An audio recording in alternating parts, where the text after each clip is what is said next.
प्रिय विद्यार्थियों, आज हम अपना पाठ शुरू करते हैं। कक्षा 10 का पाठ है एक द एन्चेंटेड पूल। इसको मायावी सरोवर के नाम से जानते हैं। इसको लिखा हुआ है श्री राजगोपालाचारी ने। तो पहले इनके बारे में पढ़ लेते हैं कि राजगोपालाचारी कौन थे। श्री राजगोपालाचारी अर्थात चक्रवर्ती राजगोपालाचारी इनका नाम था। 10 दिसंबर 1878 में पैदा हुए थे और 1800 लिखा है 25 दिसंबर 1972 को स्वर्गवासी हुए। वाज एन इंडियन लॉयर, ये एक भारतीय वकील थे। इंडिपेंडेंस एक्टिविस्ट, स्वतंत्रता संग्राम सेनानी थे। पॉलिटिशियन, राजनीति से रुचि रखने वाले नेता थे। एंड राइटर, और लेखक भी थे, राजनीतिज्ञ भी थे। He is popularly known as Raja ji, और उनको लोकप्रिय नाम राजा जी के नाम से जाना जाता था। एंड सी आर, और सी आर नाम से भी इनको जाना जाता।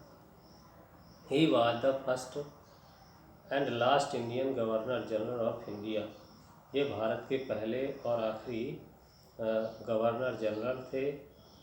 ये फ्राम 1948 1948 टू 1950, 1948 से 50 तक रहे थे।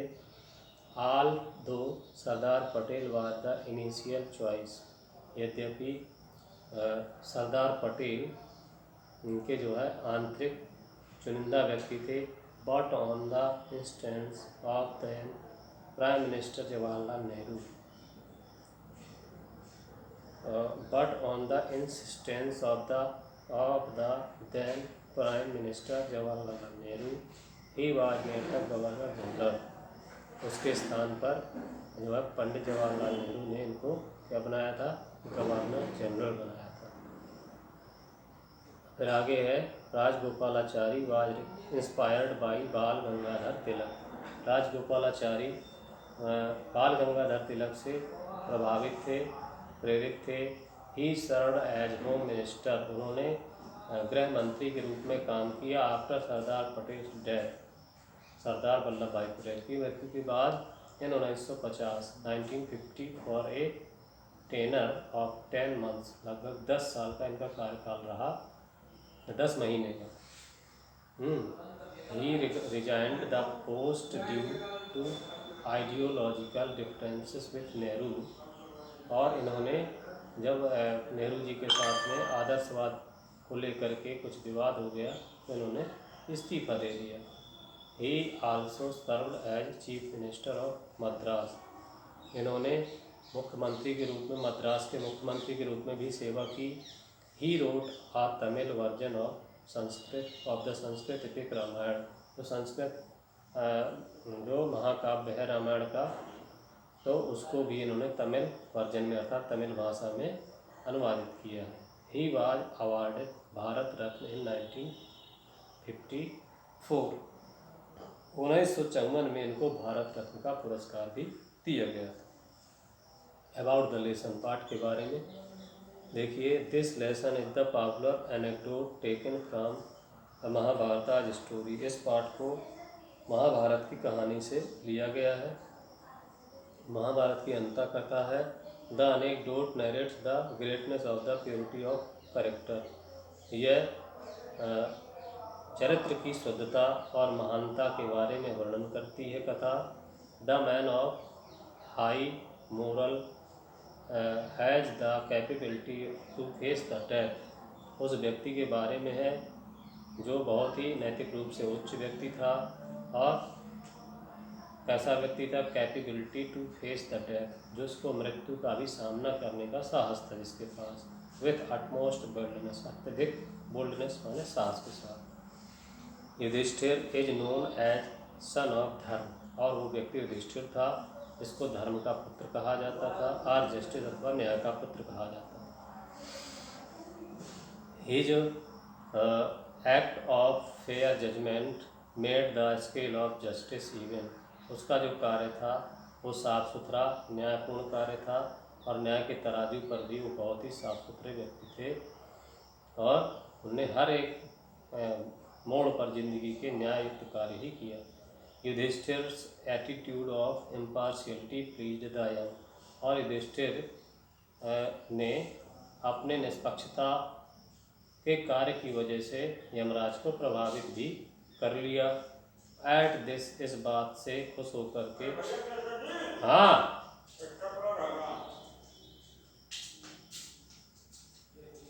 यहाँ नहीं, यहाँ नहीं, नोट का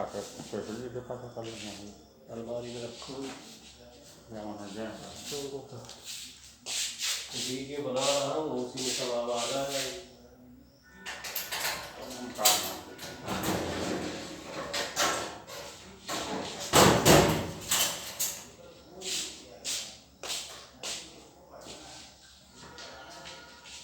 देखिए आगे,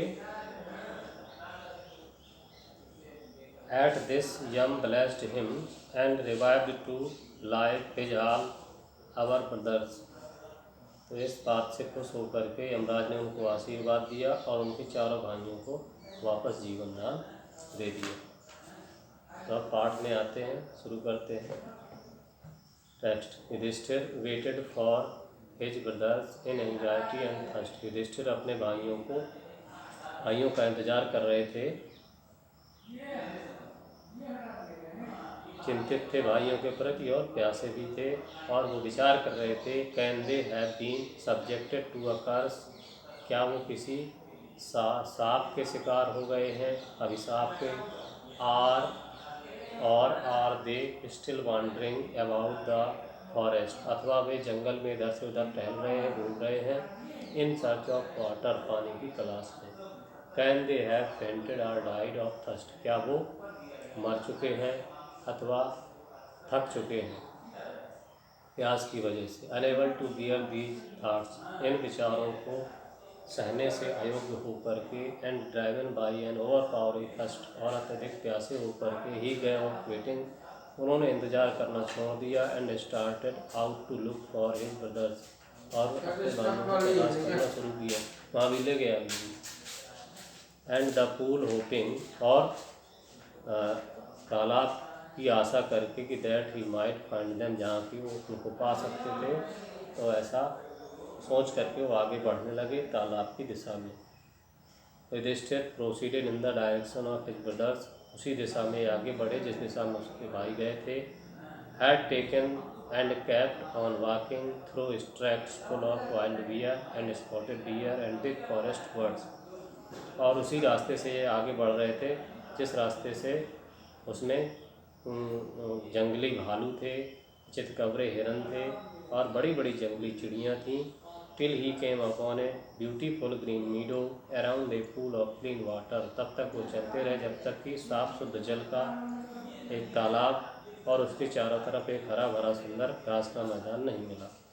बट व्हेन ही सा हिज ब्रदर्स, किंतु जब उन्होंने अपने भाइयों को देखा कि वो लेटे हुए हैं, लाइक फ्लैग पोल्स, एक झंडे के डंडे के समान, तो unable to restrain his grief, तो